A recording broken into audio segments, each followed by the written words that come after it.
네, 민주당은 오후에 최고위를 열어서 대응 방안을 논의하기로 했습니다. 이 대표의 입장도 이 회의를 마친 뒤에 나올 걸로 보입니다. 당 내부에선 단일 대우를 강조하는 목소리가 나오는데 국민의힘은 영장 청구는 이 대표가 자초했다고 압박했습니다. 국회 취재기자 연결합니다. 권남기 기자. 네, 국회입니다. 네, 국회 쪽 반응 어떻습니까?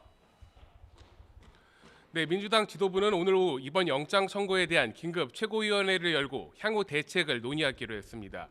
윤석열 정부와 검찰에 대한 성토 역시 이뤄질 것으로 보이는데 오전에 외부 일정을 예정대로 소화한 이재명 대표는 오후 회의에서 자신의 입장을 발표하겠다고 밝혔습니다.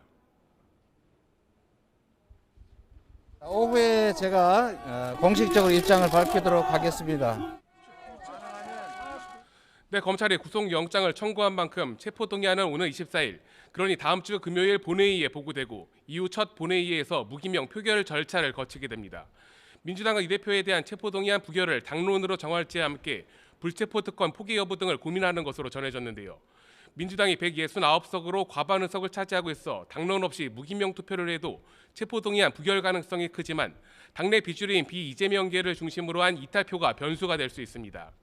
실제로 당내 비명계로 꼽히는 민주당 이상민 의원은 자신의 SNS에 이 대표가 불체포 특권을 포기하고 직접 영장 심사를 받으면 깔끔할 것 같다는 내용의 글을 올리기도 했습니다.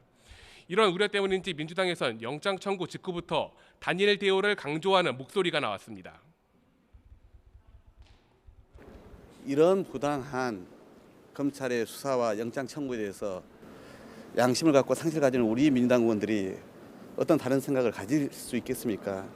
그렇게 앞서가서 당론이 뭐니 굳이 그런 얘기를 할 필요조차 없습니다.